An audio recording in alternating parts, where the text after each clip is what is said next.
Like that, just a personal story of where I mean, you know, like an Israeli that came to London for like 10 years ago, and I, you know, everything I've been through in England. So I came in like a proper person from Tel Aviv, on the idea that religious people are meshuganes, and you know, Sfaradim Shugaim, you know, and then you know that every person that is religious is called shtagea. You know, when somebody becomes more religious, sure. What does he tell you where we come from? Oh, he's shtagea. He's going a little bit crazy. Something is not right. So in a way that people are looking at religious people in Israel, and like in the normal society, even. In my family is not strangers, like people that got a little bit crazy, even and that's what I had an idea in mind. And I had a girlfriend at the time, like you know, and I was 3 times just about to get married, like non-Jewish girls, I had English, then Australian, then Japanese girlfriend, all the time, like just about, like gonna buy a ring and that and this and that, and something stops me. Oh, what am I doing? And like pulling back. And then we go in again, and like, and then the second girlfriend says, this is the last time. No. And then I go single again. What can I do? I throw it into it, boom, Japanese. My friend looks at me and says, what you do? He said, no, temporarily. 3 years later, I'm still, you know, what have I done? You know what, we kind of, and, you know, so the last girlfriend I had, like the Japanese, but we kind of like, she said to me 3 months after we met, if you ever going to tell me, you're going to ask me to convert, tell me now, and we're going to break up.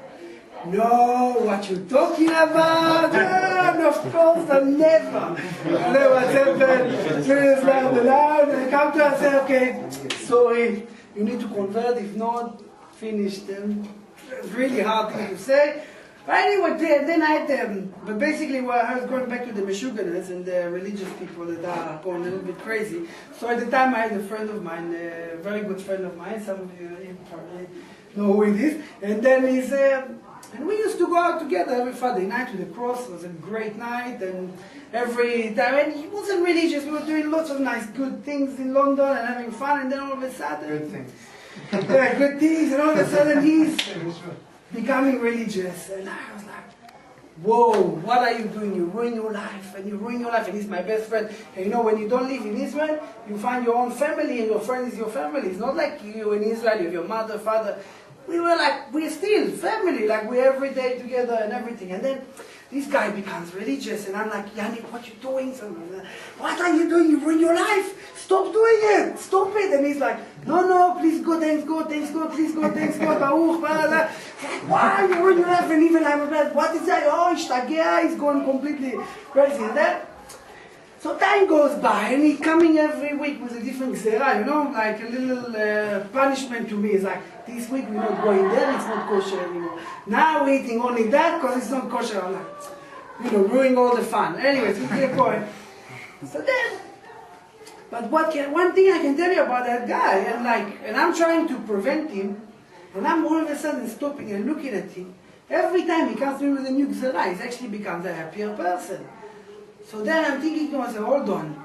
Everybody, all my friends that I have, they all, you know, we all be together and everything. And he's the happiest person of everyone I know.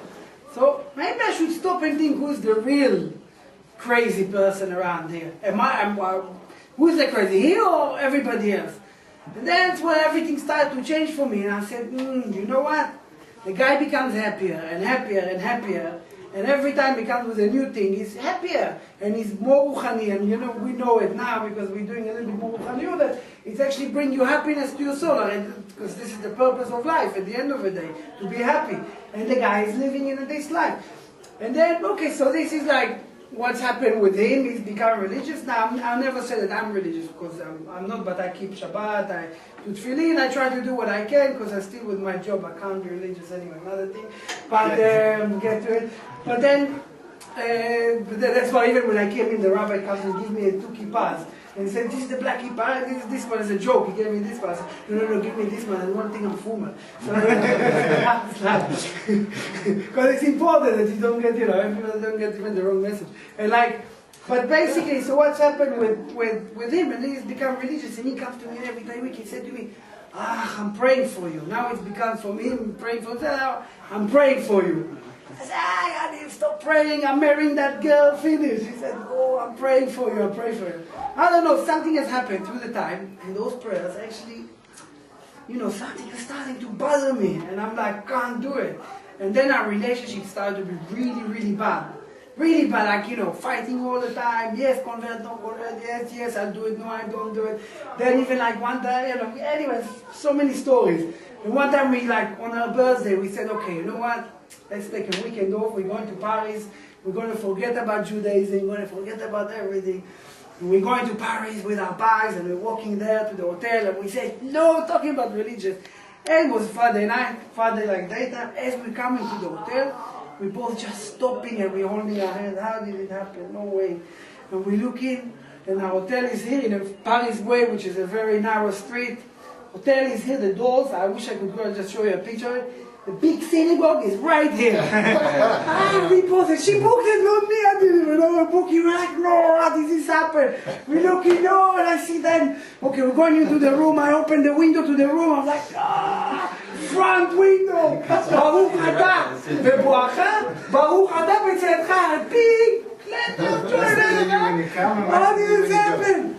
And then I look from the window, I see people going to shul now, Friday night, Shabbat, and I'm just like holding myself. I wasn't even like keeping Shabbat at the time or anything like that, but still the feeling of seeing the people going to shul on Friday night, and you there, and I didn't really want to be there anyway. So that was probably the end. 3 months later, even like 2 months actually before, and we went to, it was 1 month before Rosh Hashanah, I came from Israel, and my friend comes to me and said, I bought you a ticket.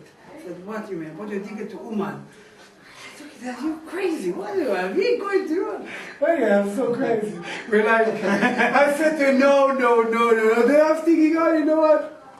Let's go and see what it is. All my life I talk about this place. You went? I went. I went there. And I remember my ex-girlfriend, her father and her mother looking at me like, you're going where? To a rabbi's grave? What are you going crazy? That's when they're going. Because even I gave them gzerot every time. Because I came every time at the beginning, I eat shrimps and that. And then I come, I don't eat this, it's not, sorry. What, really? Like sushi with all that? And then I come again, I said, they're bringing ice cream after eating the meat. I'm like, you know, I don't feel like ice cream. You don't feel like ice cream? What's going on here? Then they're bringing the meat. Sorry, I'm vegetarian now. So, you know, every time, slowly progress. Because what's happened to my friend, what's happened to me was very similar. Because every time I came a bit closer, I felt a bit happier. And you know, and that's what happened to everybody. You kind of come a little step, and you feel a little closer to the religion. It brings your heart a lot of happiness, and you feel a little bit more calm. And I feel a bit like, you know, when you think like there's someone who's looking after you, just get your feeling again. And when we actually broke up with my ex, because she, you know, and she was a very good person. I can only say really good because I was the, you know.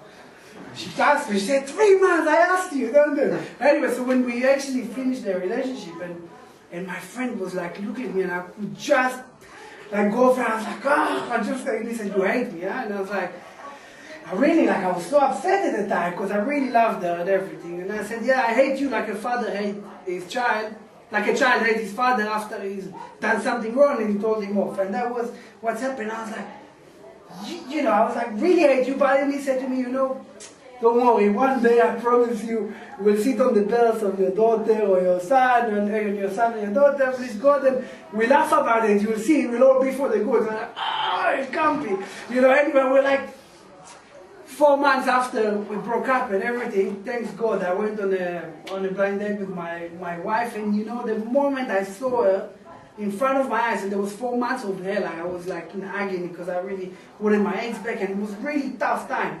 But the moment I saw her, I didn't need 1 more minute to know I'm going to marry that person. I just looked at her, I was like, almost like a, you know, really weird memory, or like that meant to be. And since that date, actually, a flatmate set us up, which wasn't Jewish at all, through my studio man, this guy I work with, and I'm a photographer, so the person I own the studio with is like, he said, oh, my guy's wife was Swedish girl, I have a Jewish girl for you. I said, you don't have. I was expecting to find someone who was like, you know, the great-grandfather was like, you know, I was like, look, it was like that, and I'm like, so I was really not expecting it, and she lived with her best friend's boss, with her best friend, which was her boss, the girl, my father wife, and then the poor girl set us up. That day we've been together still today, and the day after she needed to find her own flat.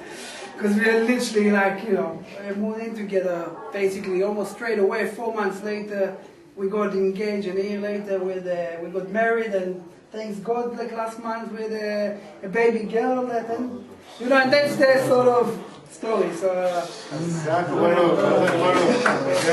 think the moral of the story. 1 second. The moral of the story. I think firstly, Yuval has got amazing courage. Number one, amazing courage that he's taken such an amazing turn. And I think that his friend, you know, sometimes you can have a friend that needs a bit of support. And even though they hate you for the support because you're telling them to do something which is really beneficial for them, but they're going the other way, if you stick by that friend and you show them that love and you even pray, show the power of prayer. People don't realize. Pray for somebody's neshama. Somebody's going a bit off the dare, somebody's this, and you pray for their neshama, your prayers will be answered. And I think that's the most powerful thing that Yuval also says, that it was because of his prayers. He was praying, don't worry, I'm praying for you, I'm praying for you, I'm praying for you. Don't underestimate his prayers. Don't underestimate the prayers. If anyone needs him to pray for you, let me know. No, the black kippah, what I'm saying, I would very gladly put the kippah because soon. One day. But it's not because of that. I'm because I give Shabbat and everything. I just, because of my job, it's a little bit, I'm a fashion photographer and not anything too much, but fashion, advertising, commercial, and as a religious person you can't be like that, so I don't ever want to get there or give the wrong message because it's commercial. Chazak Baruch. So that's it. After hours. After hours, exactly.